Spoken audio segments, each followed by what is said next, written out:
Mi dispiace perché è un testo metà francese, metà italiano, dunque ecco, perché mi è stato detto di parlare in francese perché siamo un convegno internazionale, allora parlerò francese. E comincio, je commence. Mi perdonerete che forse passo all'italiano ogni tanto. Donc, je voudrais d'abord remercier beaucoup les organisatrices, puisque ce sont des dames, et qui me donnent l'occasion de revenir à Turin, ce que je fais toujours très volontiers, et de voir concrétiser un très ancien projet que nous avions de réunir un colloque autour de la personne de Maurice de Savoie. Alors, je commence tout de suite. Il y a quelques années, j'avais étudié l'efficacité du langage symbolique des fêtes romaines. Aujourd'hui, je voudrais montrer comment ce langage festif est une construction complexe, à la fois pratique et symbolique, toujours globale, c'est-à-dire figurative, écrite, orale, gestuelle et musicale. Maurice de Savoie, aux fidélités multiples et successives, nous l'avons vu, avec sa famille attentive à avoir un cardinal influent en curie et qui a toujours eu, enfin depuis bien longtemps, la volonté d'arriver au statut royal. Or, c'est encore le moment où ceci dépend en grande partie du pape à Rome. Je partirai de documents écrits et figurés avec une approche interdisciplinaire et présenterai quelques exemples d'événements romains remis dans le contexte avec l'analyse des formes du spectacle, de l'iconographie et de leur signification. L'écrit et le visuel interviennent pour une communication directe et immédiate, mais aussi différée à travers la mémoire avec les relations publiées, les images largement diffusées. En effet, l'émulation festive soutenue par l'iconographie est un instrument diplomatique de persuasion, de propagande au service de la compétition internationale. Il s'agit de mettre en lumière la stratégie de Maurizio de communication diplomatique et de mémorisation patrimoniale. Le parcours conjugue donc des sources figurées, explicitées par les textes, pour mettre en évidence le pouvoir des images et l'efficacité symbolique, comme l'ont bien écrit Lévi-Strauss, Belting, Friedberg, etc. Donc, cérémonie et représentation utilisées comme instrument de communication et de mémoire. Maurizio arrive à Rome avec une certaine notoriété.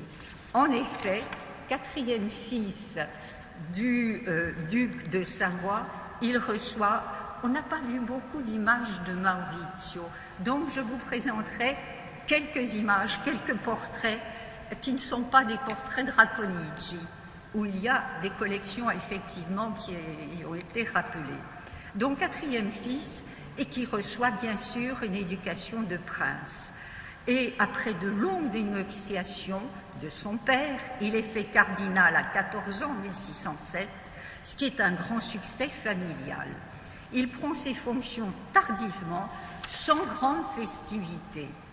Et son titre cardinalice passera de Sant'Eustachio à Rome, puisqu'il y a toujours une église référente, à Santa Maria in Vialata en 1626. Ici, une image du cardinal jeune à la galerie Sabauda de Turin, et ici, jeune cardinal en buste, un tableau qui est au musée des Beaux-Arts de Chambéry. Chambéry qui faisait partie de l'État, évidemment, du duc de Savoie à l'époque, mais qui est maintenant dans la Savoie française. La mienne, puisque moi, ma famille est originaire de Savoie. Maurizio fait donc un voyage à Paris, ça a été rappelé, pour négocier le mariage de son frère avec une princesse française, Christine, sœur de Louis XIII, et ce qui permet à Maurizio de compléter sa formation, de lui faire connaître des politiques. Et il comprend immédiatement l'importance du protocole du cérémonial des rites. Et il diffuse donc tout de suite la nouvelle de son entrée fastueuse à Paris. Il sera nommé, bien sûr, à la suite de ce voyage, protecteur du royaume de France en 1621, ce qu'il restera, nous le verrons, jusqu'en 1934. Diacre et abbé commandataire de différentes abbayes en Savoie, désormais française, j'attendais beaucoup de la communication de Bertrand Marceau, mais ça sera remis pour les actes. Donc, je ne voulais pas m'étendre sur ces abbayes que j'ai visitées dans la Savoie désormais française et qui ont un intérêt direct pour Maurizio parce que les revenus de ces abbayes lui permettent de financer son mécénat et les architectures éphémères qu'il va commander à Rome. Pour des raisons à Rome, donc, je vais m'étendre plus particulièrement sur cette période de sa vie. Pour des raisons de goût personnel et aussi politique, comme cardinal dynastique qui a une obligation de représentation, Maurizio renforce son image et fait faire des portraits. Il organise donc différents. Celui-ci est une gravure d'Ottavio Leoni que nous avons vu de temps en temps apparaître sur l'écran. Et ce personnage, Leoni, dit-on, est au service du prince cardinal. Et cette image daterait de 1627, d'après des paiements que Leoni a reçus et qu'on trouve mentionnés dans les archives.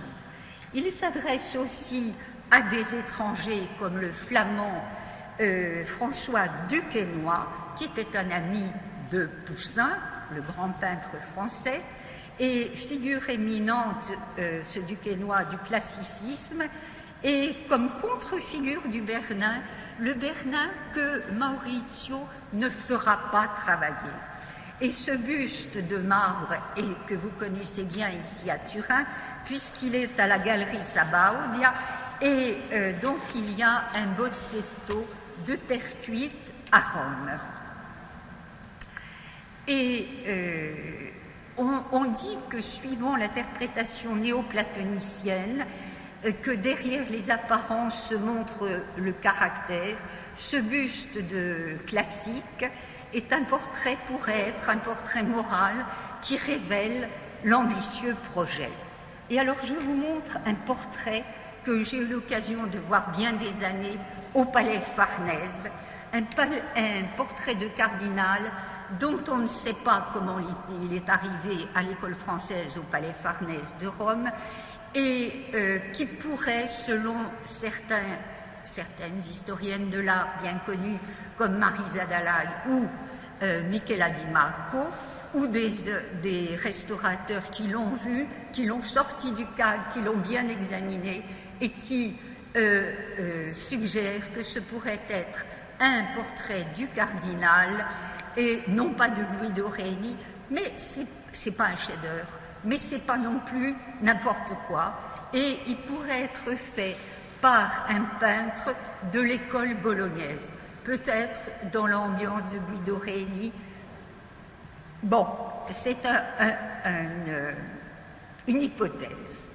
Donc, je voudrais ajouter qu'à Rome, il y a un ambassadeur du duc de Savoie depuis le XVIe siècle et une église nationale du Saint-Suaire depuis 1605, mais dans une petite rue de Rome. Et malgré cela, le duché n'est pas très bien représenté à Rome et Maurice représente davantage l'État, valorisant l'image de la maison de Savoie. Son accession au cardinalat, bien entendu, améliore la situation et l'influence de la maison de Savoie dans la curie, surtout quand il séjourne à Rome. Alors voilà, là il a été sorti du cadre, donc on le voit un peu mieux, et pour voir les rapprochements que l'on peut faire. Ceci est un portrait en pied que vous connaissez bien de la galerie Sabauda de Sementi, qu'on peut dater, paraît-il, des années, fin des années 1630. Et ceux-ci donc qui sont les armes de Maurice de Savoie.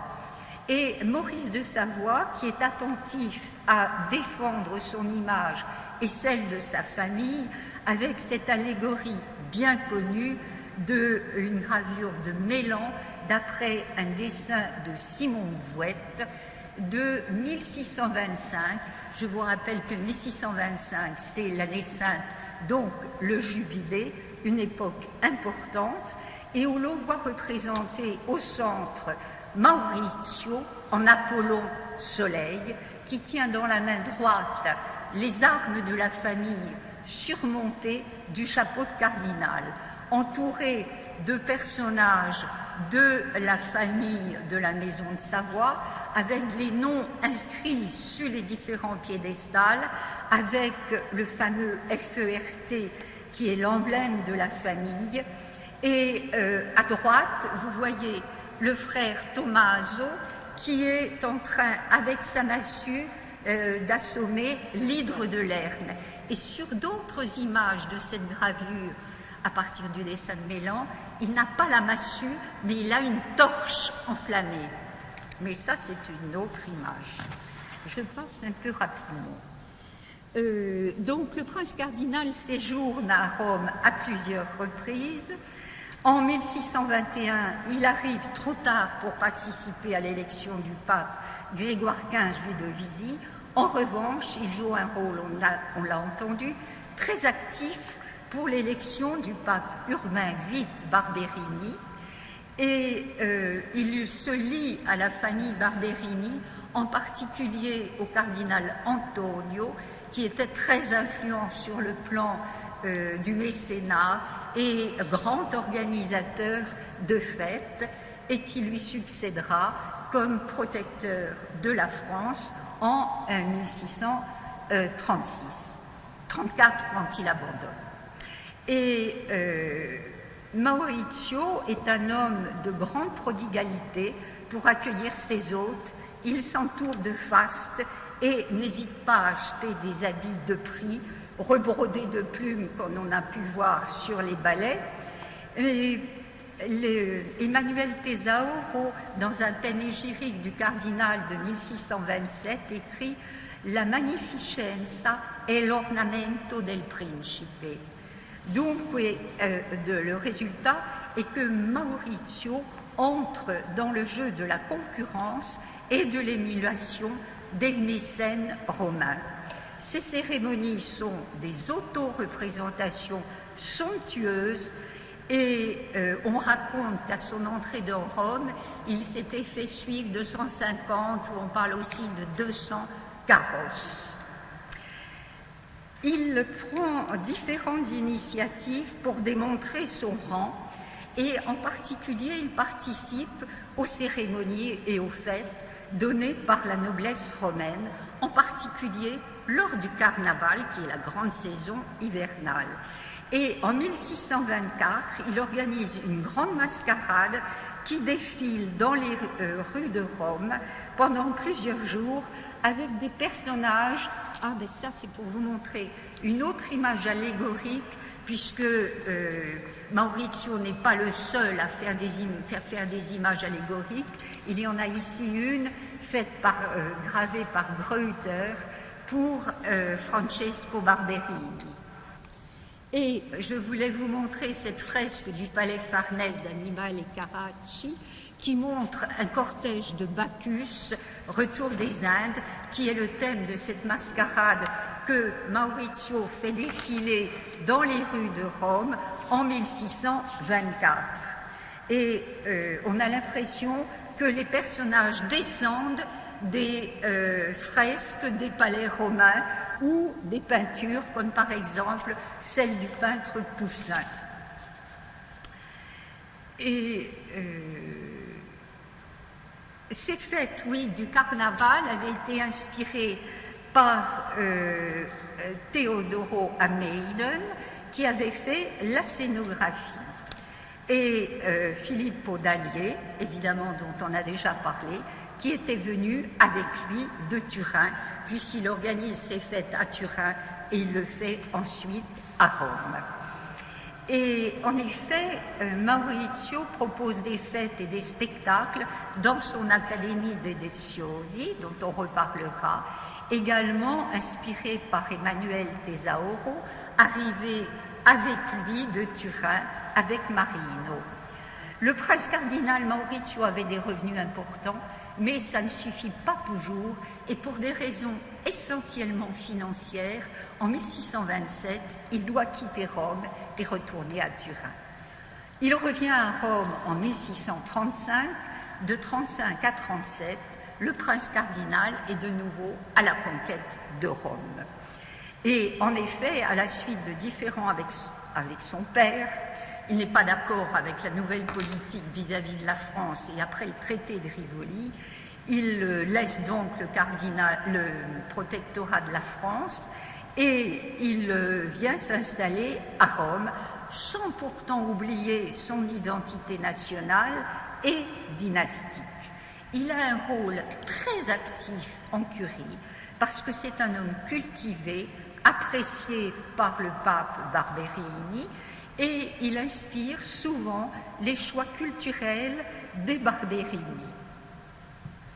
Il fréquente déjà l'ambiance des Habsbourg de Rome, et avec ce comportement, il se crée tout un réseau qui lui sert, évidemment, quand il passe au service de l'Empire. Toute sa vie montre sa personnalité aux fidélités dont on a rappelé souvent qu'elles sont multiples et successives, sous forme d'opportunisme, mais on peut dire que cet opportunisme est une chose très fréquente à l'époque, et pas seulement pour lui. Et pour assurer la visibilité de lui-même, de la maison de Savoie et tenir son rang, il est très attentif à faire respecter les préséances, les titres du duc, qui est en même temps roi de Chypre, comme son frère avait pris un décret en décembre 1633, se baptisant lui-même roi de Chypre, donc pour l'accession au statut royal. Maurizio soutient l'Église nationale du Saint-Suaire, il promeut le culte de Saint-Maurice, il s'emploie pour la canonisation du bienheureux Amedeo IX, et il s'installe au palais de Monte Giordano. Malheureusement, nous n'avons pas entendu la communication. Je ne pensais pas m'attarder sur ce palais de Monte Giordano, puisque nous devions avoir une communication, mais c'est remis aux actes, je pense. Et toutefois, je rappelle simplement que c'est loué aux Orsini, à cette grande famille princière, et que Maurizio s'emploie à embellir ce palais en commandant des peintures, notamment au peintre Tassi, qui alors lui ne se gêne pas et qui installe les armes de Maurizio sur sa maison pour bien montrer qu'il travaille pour lui, mais ce que Maurizio n'apprécie pas du tout, et il envoie ses gardes pour enlever ces fameuses armes de la façade de sa maison. Maurizio impose donc une cour luxueuse, active, et bien entendu, cette cour, malgré son faste, reste dans l'environnement du polycentrisme international des cours romaines, une cour mineure, mais de grande visibilité. Collectionneur mécène, il est populaire et participe avec magnificence aux fêtes romaines. Donc il obtient une grande visibilité de lui-même, mais aussi de la maison de Savoie, sociale, politique, culturelle. Maurizio accueille dans sa résidence des nobles, des ambassadeurs, des intellectuels, des artistes, et il entre dans le jeu des échanges, des dons, des visites, des contre-visites. Il a un luxe effréné, des spectacles publics et privés, comme toujours, et qui lui valent une très grande popularité, ce qu'il recherche d'ailleurs. Alors, pour son mécénat culturel d'une diplomatie de l'éphémère, il s'appuie sur des intellectuels qui sont venus avec lui, que j'ai déjà cités, et en particulier, je voudrais citer Luigi Manzini. Oups là, je ne parle pas comme il faut. Ah bon. Bon. Ça va? Oui. Alors, Luigi Manzini, je pense que... Ah, voilà, eh bien, écoutez, bon, alors je parlais de Luigi Manzini, qui sera l'initiateur d'un certain nombre de fêtes dont nous reparlerons, d'Allier dont nous avons parlé, Cassiano del Pozzo, et donc différentes personnes dont nous avons déjà parlé.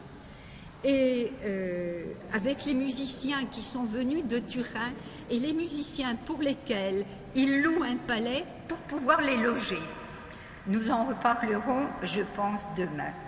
Je ne parlerai pas beaucoup de l'Académie dei Deziosi puisqu'il y a un grand spécialiste ici, simplement pour dire que dans cette académie, qui est fondée dès 1625, même si les statuts datent de 26, il organise des tas de choses, des rencontres littéraires, des sortes de chasses, mais aussi des banquets et des fêtes pour célébrer, par exemple, la canonisation à laquelle il participe, bien entendu, en 1625, année sainte, de Élisabeth de Portugal, avec toute une architecture éphémère du Bernin qui anticipe la colonnade que le Bernin fera à partir de 1656 sur la place Saint-Pierre.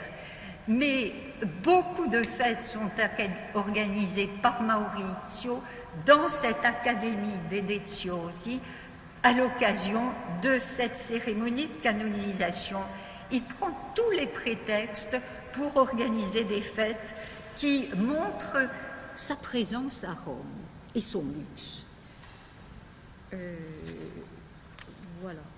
Alors, je voudrais passer, il passe donc au service de l'Empire en 1636 et à cette occasion, il célèbre cette nomination par 15 jours de fête effrénée, comme le raconte Giacinto Gilli dans son journal. En 1637, lorsque est élu le nouveau roi des Romains, le fils de l'empereur du Saint-Empire romain germanique, c'est le temps du carnaval. Et donc Maurice de Savoie en profite pour organiser une nouvelle mascarade du cortège de Bacchus, mais cette fois c'est une mascarade comique, puisque le Bacchus qu'il fait défiler, il le fait défiler installé sur un tonneau, entouré de bacchantes qui dansent et qui vont de Monte Giordano jusqu'à Piazza Navona, où réside l'ambassadeur de l'Empire, et les bacchantes offrent du vin, la bevanda divina, come si dice. Et comme racontent les Avisi di Roma. Et c'est une mascarade tellement importante qu'on fait une description et une relation qui sera imprimée. Donc l'élection du roi des Romains suscite des fêtes très importantes à Rome qui commencent toutes le 1er février, pleine période du carnaval, et donc de la saison d'hiver, qui dure au moins une semaine, voire 10 jours. Et c'était un succès diplomatique pour le Vatican qui jouait un rôle très important dans les relations et les luttes pendant la guerre de 30 ans. Et les initiatives de Maurizio sont très bien vues du pape, qui lui aussi célèbre par la fameuse girandole du château Saint-Ange l'élection du nouveau roi des Romains avec ses feux d'artifice magnifiques qui sont représentés sur une gravure de Falda qui est un tout petit peu plus tardive des années 70. Maurizio fête cette élection dans les lieux de son pouvoir religieux, à Santa Maria in Vialata, mais aussi dans les lieux de son pouvoir politique, à Monte Giordano, où de grandes architectures éphémères sont construites. Je ne parle pas dans le micro. Ah, bon. Je dois parler plus loin? Non, ben. Et donc, l'initiative et la scénographie est faite par Luigi Manzini. Je pense que ici en haut, vous avez l'image de leur relation qui est en fait le programme de Luigi Manzini pour ces fameuses fêtes. Publication décorée, ici c'est le frontispice, mais décorée par des gravures de Luca Ciamberlano sur des dessins de Turiati pour les architectures éphémères, de l'architecte Orazio Toriani, dont on a déjà parlé pour les apparats, le théâtre, les machines support des feux d'artifice, et la scénographie. Et puis aussi l'activité du peintre siennois Tornioli, qui est responsable des peintures et de différents apparats pour des automates. Maurizio n'hésite pas à dépenser beaucoup d'argent. On dit que pour ces fêtes, il aurait dépensé 30 000 écus, ce qui correspond en fait au prix d'un petit palais romain. C'est ce que racontent les Avisi et Gilli dans son journal. Bon, alors des architectures énormes, éphémères, sont construites devant son palais de Monte Giordano, une porte en forme d'arc de triomphe. Vous voyez la porte ici, et bien entendu surmontée des armes impériales avec l'aigle bicéphale, et le théâtre, avec dans la cour du théâtre, on dit qu'il y avait 40 arcs dans ce théâtre, qui vous montre la dimension de ce théâtre où sont données des séances de l'Académie dei Deziosi, des fêtes, des concerts, des représentations. Et je vais très vite, je vous montre les images. Alors, ici, ce sont les feux d'artifice qui sont organisés pendant différents jours de suite, et puisque ce sont des feux d'artifice narratifs qui tous illustrent la même chose. Ils sont montés sur des supports en forme de collines romaines avec des trous, des sortes de cavernes où sont des monstres, et surmontés toujours de l'aigle impérial, l'aigle bicéphale. Et alors, il y a des combats qui sont faits, vous voyez en bas, l'hydre de Lerne, l'hydre avec les multiples têtes qui essayent de lutter contre l'aigle impérial, qui évidemment gagne toujours la partie, qui est, vous voyez ici, c'est la même image avec ces feux d'artifice qui changent à vue, donc avec des surprises pour les spectateurs, ce qui est très important. Et les jours suivants, d'autres machines, vous voyez, ça c'est l'ensemble des 3 machines dont je vous ai parlé. Ici, alors en haut, c'est les premiers, c'était les feux d'artifice, la lutte contre les rebelles dans l'Empire d'Autriche, bien sûr. Ici en haut, les 2 images d'en haut, c'est la victoire de la Vierge et la victoire sur l'hérésie. Alors ça commence à droite et ensuite à gauche, l'aigle qui l'emporte et qui arrive, qui vole vers la Vierge. En bas, c'est la victoire sur les Ottomans, c'est-à-dire les Turcs contraires au catholicisme dans l'Empire d'Autriche. Et le dernier jour, je vais très vite parce qu'on n'a pas beaucoup de temps, et le dernier jour est montée une grande, sur une estrade, une grande crédence qui montre la richesse de la maison de Savoie avec toutes les pièces de l'argenterie en argent, en or, et surmontée au centre, vous voyez, par la fameuse fontaine en argent qui était la gloire de la famille à Rome. Alors, je ne sais plus très bien où j'en suis, mais ça ne fait rien. Ah, voilà. Alors, je voulais vous dire aussi que ces fêtes sont le paroxysme des fêtes de Maurizio à Rome et qui doivent s'interrompre au bout d'une dizaine de jours parce que le Tibre déborde et arrête toutes les fêtes.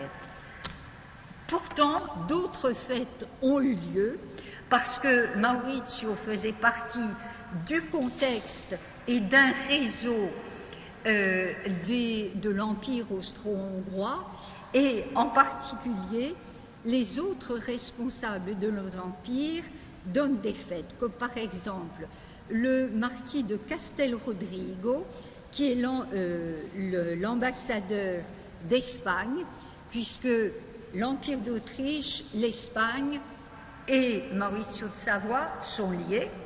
Alors, l'ambassadeur de Castel Rodrigo fait des grandes manifestations. Une gravure assez simple montre l'ensemble des cérémonies qui sont faites devant le palais de l'ambassadeur, Piazza di Spagna. Et puis, toute une série de gravures beaucoup plus élaborées, plus riches, par le Lorrain, le fameux français, Claude Gelée dit le Lorrain, qui montre comme une espèce de bande dessinée qu'on pourrait faire en dessin animé les différents moments des fêtes. Ce sont tous des bases de feux d'artifice qui explosent avec surprise et qui montrent des transformations. Alors ici, c'est Neptune, avec toujours l'aigle bicéphale et la couronne impériale, bien sûr, c'est toujours le même thème, hein.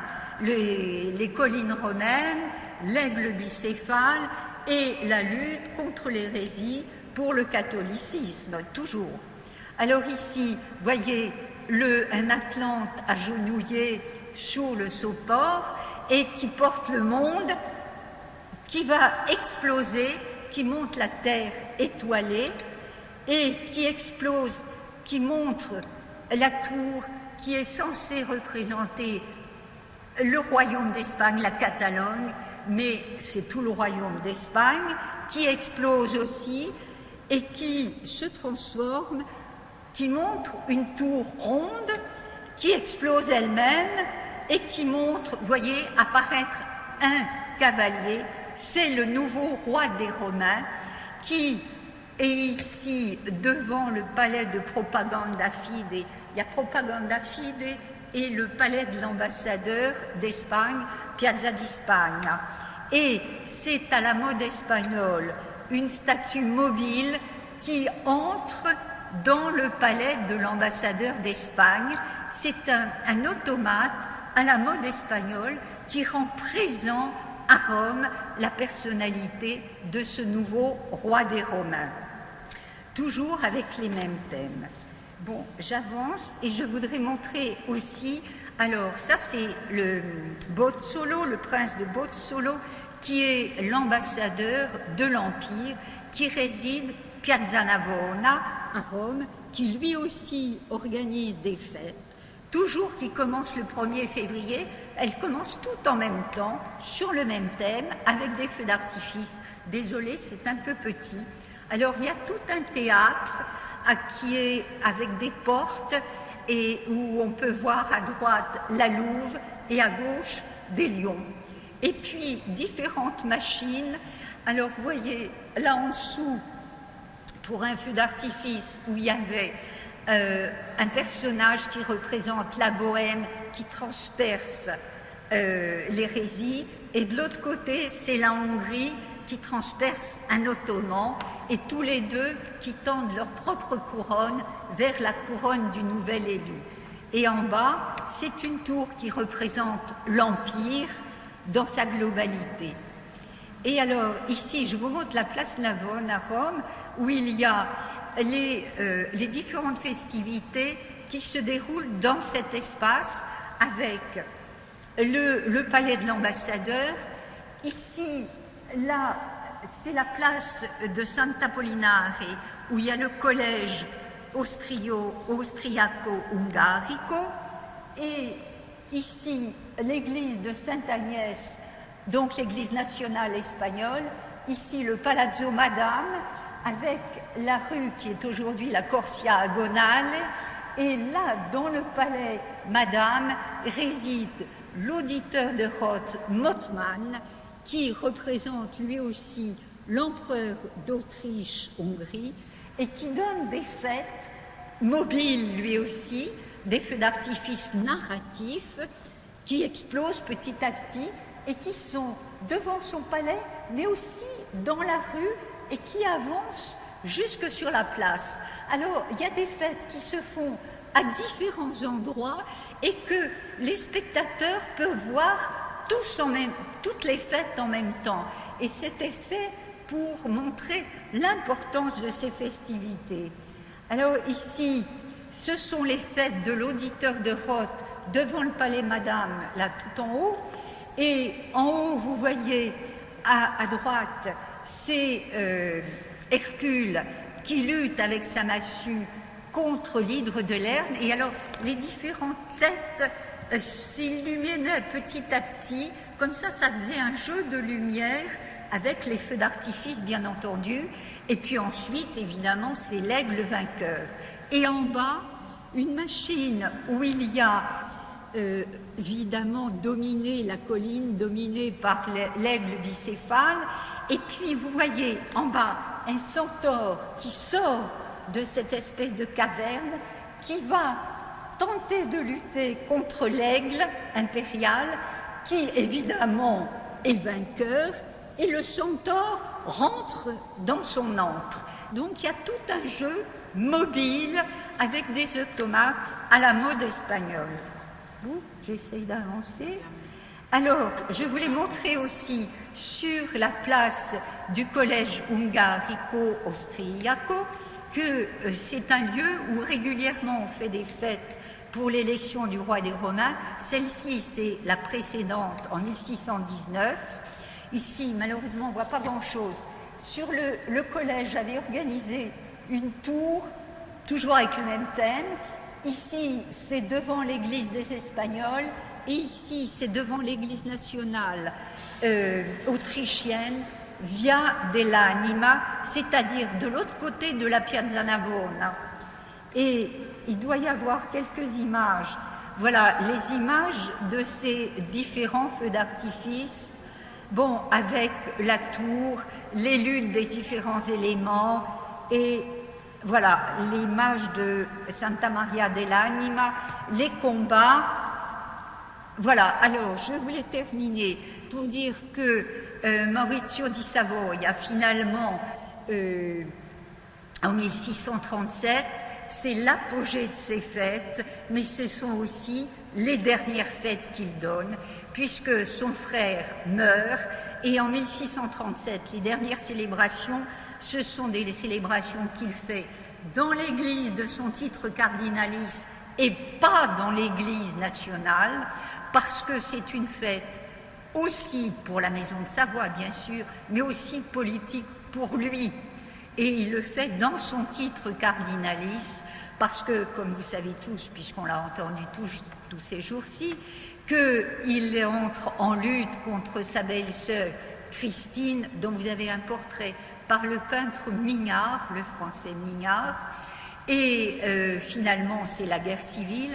Je voulais aussi vous dire que Maurice de Savoie quitte Rome en 1937 et sur le chemin du retour en Ligurie, il donne un grand dîner le 20 juin 1938 en invitant l'ambassadeur espagnol, l'ambassadeur d'Autriche et 3 cardinaux pour bien démontrer sa politique et son alliance qui n'est contre la France et donc contre le parti de Christine, et il est donc avec son frère Tommaso, et pour une longue guerre civile qui dure jusqu'en 1942, on a entendu parler ce matin de Boito qui fait des architectures éphémères, c'est le fameux arc de 1642 sur une gravure comment il s'appelle? Bon, enfin bref, ça me reviendra, la gravure, et qui était la couverture d'une thèse soutenue en 1644, la grande fête de réconciliation de Turin, qui rappelle tous les ancêtres de la famille avec les emblèmes, une surabondance ornementale, les deux derniers ducs à cheval et au centre, dans l'arc, évidemment la veuve avec son fils, et les deux frères, Maurizio et Tommaso. Et donc, c'est la réconciliation, l'abandon du cardinalat, le mariage, et Maurizio qui partagera désormais sa vie entre Nice et Turin, qui s'intéressera à la littérature, à la science et moins à la politique. Et je voulais vous montrer aussi des portraits que Clélia gentiment m'avait fait passer, puisque ça c'est un portrait qui se trouve au musée du Palais Madame ici à Turin, qui est un peu en biais, alors le même de face en noir et blanc, et qui est sans doute une copie contemporaine d'un autre qui est censé être ici et que j'ai retrouvé, qui est dans la salle ici derrière. Donc, pour vous montrer comment se présente Maurizio quand il a quitté le cardinalat. Deux mots de conclusion pour terminer. Que les textes et les images nous ont permis de suivre le parcours de vie de Maurizio, notamment à Rome, et sa stratégie de l'image, de la mise en scène d'un luxe ostentatoire, et nous avons pu constater l'efficacité du langage symbolique mis en œuvre par le mécénat de l'éphémère et les cérémonies. Parcours cérémoniel qui a montré la stratégie de communication identitaire de Maurizio et de la dynastie de Savoie.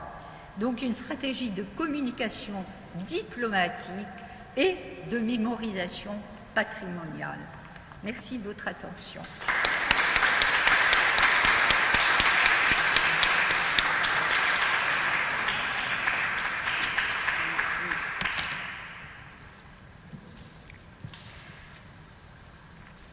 Ringrazio Martine Boiteux per questa interessantissima e ben documentata relazione su tutta la parte romana delle feste del Cardinale, su cui credo ci sia ancora molto da indagare.